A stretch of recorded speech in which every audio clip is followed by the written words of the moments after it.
साईं राम। आंध्र प्रदेश के गवर्नर श्रीमान Abdul Nazeer ji, Shri Sathya Sai central trust के मैनेजिंग ट्रस्टी श्री आर.जे. रत्नाकर जी, श्री के चक्रवर्ती जी, मेरे बहुत पुराने मित्र Shri Ryuko Hira ji, doctor V Mohan ji, Shri एम.एस. नागानंद जी, श्री निमिष पांड्या जी, अन्य सभी महानुभाव, देवी और सज्जनों, आप सबको फिर से एक बार साईं राम। मुझे अनेक बार पुट्टपर्थी आने का सौभाग्य मिला है। मेरा बहुत मन था कि मैं इस बार भी आपके सबके बीच आता, आपसे मिलता, वहां उपस्थित रहकर इस कार्यक्रम का हिस्सा बनता, लेकिन यहां की व्यस्तता के चलते मैं उपस्थित नहीं हो सका। अभी भाई रत्नाकर जी मुझे निमंत्रण देते समय कहा कि आप एक बार आइए और आशीर्वाद दीजिए। मुझे लगता है कि रत्नाकर जी की बात को करेक्ट करना चाहिए। मैं वहां जरूर आऊंगा, लेकिन आशीर्वाद देने के लिए नहीं, आशीर्वाद लेने के लिए आऊंगा।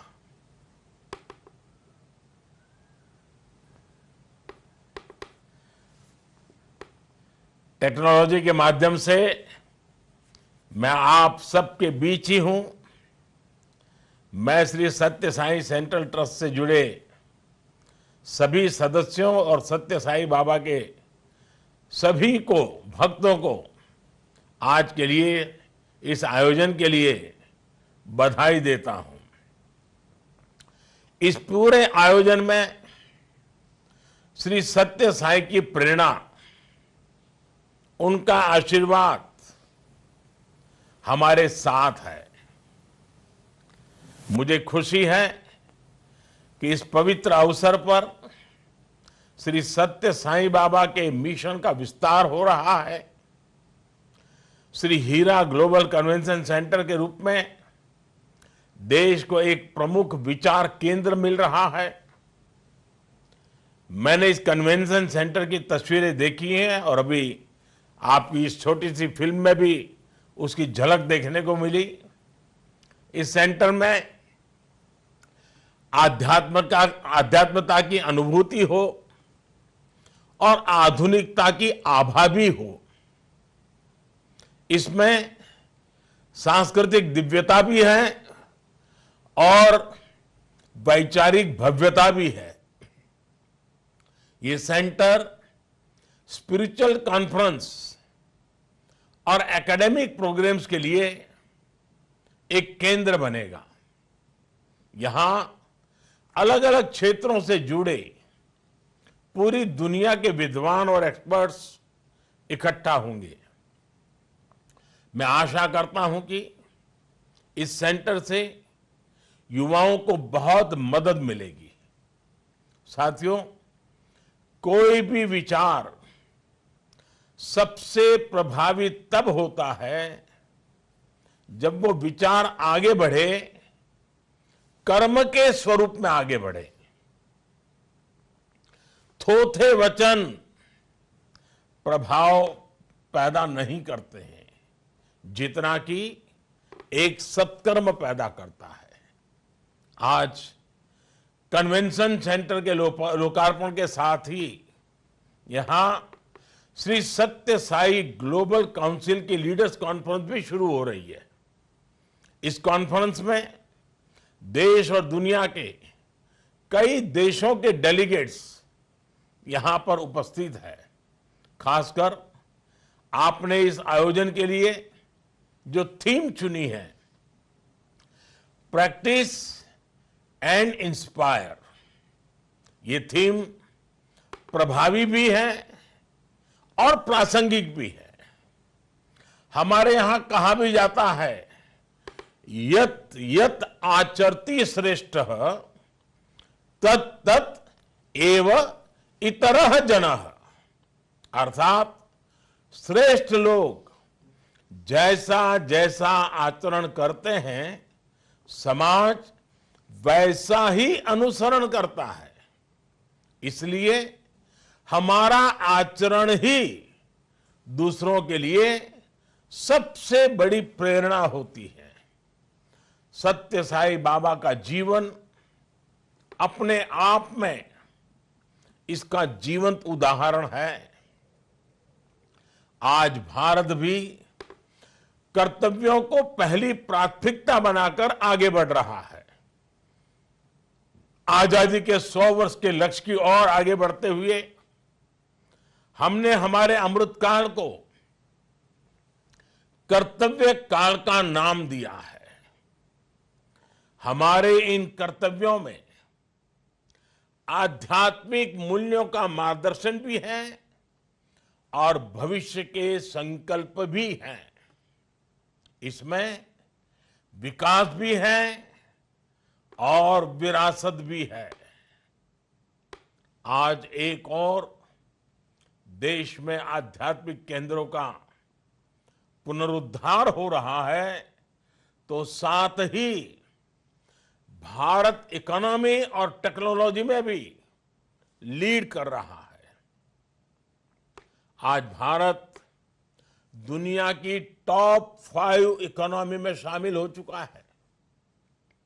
आज भारत में दुनिया का तीसरा सबसे बड़ा स्टार्टअप इकोसिस्टम है।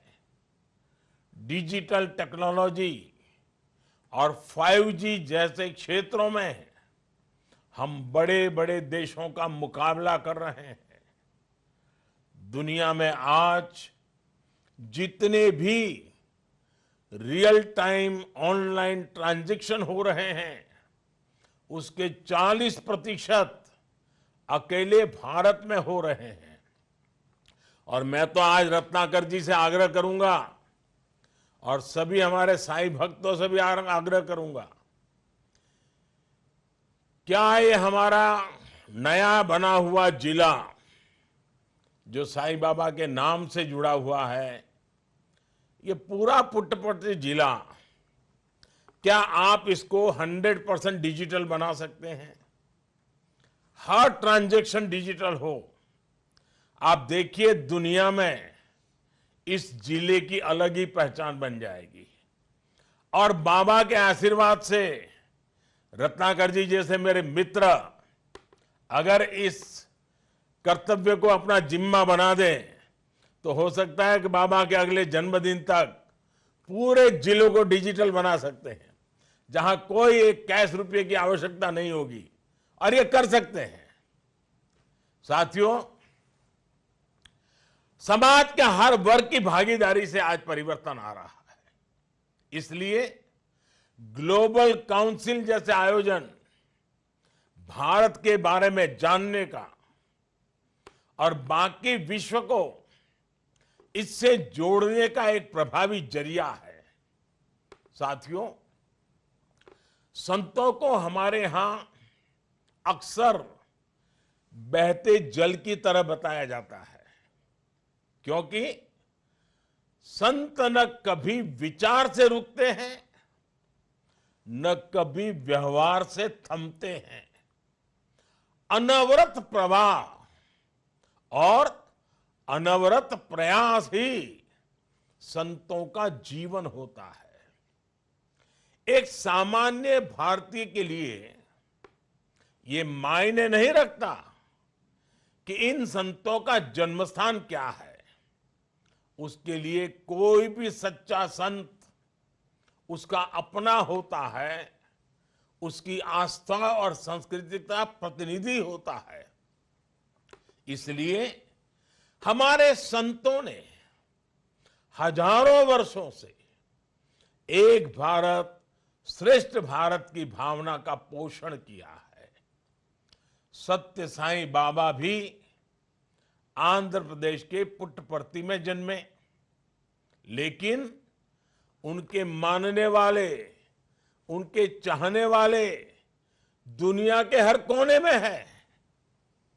आज देश के हर क्षेत्र में सत्य साई से जुड़े स्थान और आश्रम भी है। हर भाषा, हर रीति रिवाज के लोग प्रशांति निलयम से एक मिशन के तहत जुड़े हैं। यही भारत की वो चेतना है जो भारत को एक सूत्र में पिरोती है, इसे अमर बनाती है। साथियों, श्री सत्य साई कहते थे, सेवा अने रेंडू अक्षराल्लोने अनंत माइन शक्ति इमीडी जंदी। अर्थात सेवा के 2 अक्षरों में ही अनंत शक्ति निहित है। सत्य साई का जीवन इसी भावना का जीवंत स्वरूप था। ये मेरा सौभाग्य रहा कि मुझे सत्य साई बाबा के जीवन को करीब से देखने का, उनसे सीखने का और अविरत उनकी आशीर्वाद की छाया में जीने का अवसर मिला है। उनका हमेशा मेरे लिए एक विशेष स्नेह होता था। हमेशा उनका आशीर्वाद मुझे मिलता था। जब भी उनसे बात होती थी, वो गहरी सी गहरी बात भी बेहद सरलता से कह देते थे। मुझे और उनके भक्तों को श्री सत्य साई के कितने ही ऐसे मंत्र आज भी याद है। Love all, serve all, help ever, hurt never, less talk, more work, every experience is a lesson, every loss is a gain. ऐसे कितने ही जीवन सूत्र श्री सत्य साई हमें देकर गए हैं। इनमें संवेदनशीलता है, जीवन का गंभीर दर्शन भी है। मुझे याद है, गुजरात में भूकंप आया था, तब उन्होंने मुझे विशेषकर फोन किया था। हर तरह से राहत और बचाव के लिए वो खुद लग गए थे। संस्था के हजारों लोग उनके निर्देश पर दिन रात भूज के प्रभावित इलाके में काम कर रहे थे। कोई भी व्यक्ति हो, वो उसकी चिंता ऐसे करते थे जैसे कोई बहुत अपना हो, बहुत करीबी हो। सत्य साई के लिए मानव सेवा ही माधव सेवा थी। हर नर में नारायण, हर जीव में शिव देखने की यही भावना जनता को जनार्दन बनाती है। साथियों, भारत जैसे देश में धार्मिक और आध्यात्मिक संस्थाएं हमेशा से समाज उत्थान के केंद्र में रही है। आज देश अपनी आजादी के 75 वर्ष पूरे कर चुका है और अगले 25 वर्षों का संकल्प लेकर हमने अमृत काल में प्रवेश किया है। आज जब हम विरासत और विकास को एक गति दे रहे हैं, तो सत्य साई ट्रस्ट जैसी संस्थाओं की इसमें बड़ी भूमिका है। मुझे खुशी है कि आपका स्पिरिचुअल विंग बाल विकास जैसे कार्यक्रम के जरिए नई पीढ़ी के भीतर सांस्कृतिक भारत को गढ़ रहा है। सत्य साई बाबा ने मानव सेवा के लिए अस्पतालों का निर्माण कराया, प्रशांति निलयम में हाईटेक हॉस्पिटल बनाकर तैयार हुआ। सत्य साई ट्रस्ट वर्षों से निःशुल्क शिक्षा के लिए अच्छे स्कूल और कॉलेज भी चला रहा है। राष्ट्र निर्माण में, समाज के सशक्तिकरण में आपकी संस्था के प्रयास बहुत प्रशंसनीय हैं। देश ने जो इनिशिएटिव्स लिए हैं, सत्य साई से जुड़ी संस्थाएं उस दिशा में भी समर्पित भाव से काम कर रही हैं। देश आज जल जीवन मिशन के इसके तहत हर गांव को साफ पानी की सप्लाई से जोड़ रहा है। सत्य साई सेंट्रल ट्रस्ट भी दूर दराज के गांवों में निःशुल्क पानी पहुंचाकर इस मानवीय कार्य में भागीदार बन रहा है। साथियों, 21वीं सदी की चुनौतियों को देखते हुए पूरे विश्व के सामने क्लाइमेट चेंज भी एक बड़ी समस्या है। भारत ने ग्लोबल प्लेटफॉर्म पर मिशन लाइफ जैसे इनिशिएटिव लिए हैं। विश्व भारत के नेतृत्व में भरोसा कर रहा है। आप सब जानते हैं, इस साल G20 जैसे महत्वपूर्ण ग्रुप की अध्यक्षता भी भारत के पास में है। यह आयोजन भी इस बार one earth, one family, one future ऐसी भारत की मूलभूत चिंतन की थीम पर आधारित है। विश्व आज भारत के इस विजन से प्रभावित भी हो रहा है और दुनिया में भारत के प्रति आकर्षण भी बढ़ रहा है। आपने देखा है, पिछले महीने 21 जून को इंटरनेशनल योगा डे पर किस तरह यूनाइटेड नेशंस के हेडक्वार्टर पर वर्ल्ड रिकॉर्ड बनाया गया। दुनिया के सबसे ज्यादा देशों के प्रतिनिधि एक ही समय पर एक ही जगह योग के लिए जुटे। योग आज पूरे विश्व में लोगों के जीवन का हिस्सा बन रहा है। आज लोग आयुर्वेद को अपना रहे हैं। भारत की सस्टेनेबल लाइफस्टाइल से सीखने की बात कर रहे हैं। हमारी संस्कृति, हमारी विरासत, हमारा अतीत, हमारी धरोहर, इनके प्रति जिज्ञासा भी लगातार बढ़ती जा रही है। और जिज्ञासा ही नहीं, आस्था भी बढ़ रही है। बीते कुछ वर्षों में दुनिया के अलग अलग देशों से कितनी ऐसी मूर्तियां भारत आई हैं, जो मूर्तियां 100 साल पहले, 50 साल पहले हमारे देश से चोरी होकर के बाहर चली गई थी। भारत के इस प्रयासों के पीछे, इस लीडरशिप के पीछे हमारी सांस्कृतिक सोच ही हमारी सबसे बड़ी ताकत है।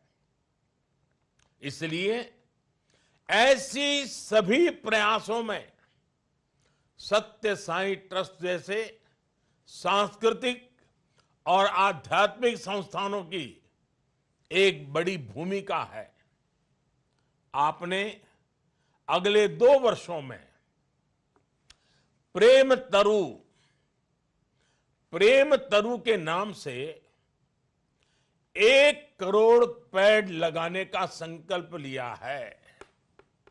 मैं चाहूंगा कि वृक्षारोपण हो, और मैं तो चाहूंगा, जब मेरे मित्र भाई हीरा जी यहां बैठे हैं, तो जापान की जो छोटे छोटे फॉरेस्ट बनाने की टेक्निक है, मियावाकी, मैं चाहूंगा कि उसका उपयोग हमारे यहाँ ट्रस्ट के लोग करें, और हम सिर्फ पेड़ नहीं, अलग अलग जगह पे छोटे छोटे फॉरेस्ट बनाने का एक नमूना देश के सामने पेश करें तो बहुत बड़ी मात्रा में, क्योंकि उसमें एक दूसरे को जिंदा रखने की ताकत होती है। पौधे को जिंदा रखने की ताकत दूसरे पौधे में होती है। मैं समझता हूं कि इस का अध्ययन हीरा जी तो यहाँ है और मैं बड़े हक से हीरा जी को कोई भी काम बता सकता हूँ, और इसलिए मैंने आज हीरा जी को भी बता दिया। देखिए, प्लास्टिक फ्री इंडिया का संकल्प हो, आप इसके साथ ज्यादा से ज्यादा लोगों को जोड़ें। सोलर एनर्जी, क्लीन एनर्जी के विकल्पों के लिए भी लोगों को प्रेरित करने की जरूरत है। मुझे बताया गया है और अभी छोटी सी आपकी वीडियो में दिखाया गया, सत्य साई सेंट्रल ट्रस्ट आंध्र के करीब 40 लाख स्टूडेंट्स को श्री अन्न रागी जवा से बना भोजन दे रहा है। ये भी एक बहुत सराहनीय पहल है। इस तरह के इनिशिएटिव से दूसरे राज्यों को भी जोड़ा जाए तो देश को इसका बड़ा लाभ मिलेगा। श्री अन्न में स्वास्थ्य भी है और संभावनाएं भी है। हमारे ऐसे सभी प्रयास वैश्विक स्तर पर भारत के सामर्थ्य को बढ़ाएंगे, भारत की पहचान को मजबूती देंगे। साथियों, सत्य साई का आशीर्वाद हम सभी के साथ है। इसी शक्ति से हम विकसित भारत का निर्माण करेंगे और पूरे विश्व की सेवा के संकल्प को पूरा करेंगे। मैं फिर एक बार रूबरू नहीं आ पाया हूं, लेकिन भविष्य में जरूर आऊंगा। आप सबके बीच पुराने दिनों को याद करते हुए बड़े गौरव पल बिताऊंगा। हीरा जी तो बीच बीच में मिलते रहते हैं, लेकिन मैं आज विश्वास देता हूं कि आज भले मैं नहीं आ पाया, लेकिन आगे जरूर आऊंगा। और इसी विश्वास के साथ आप सभी को एक बार हृदय से बहुत बहुत शुभकामनाएं देता हूं। आप सबका बहुत बहुत धन्यवाद करता हूं। साईं राम।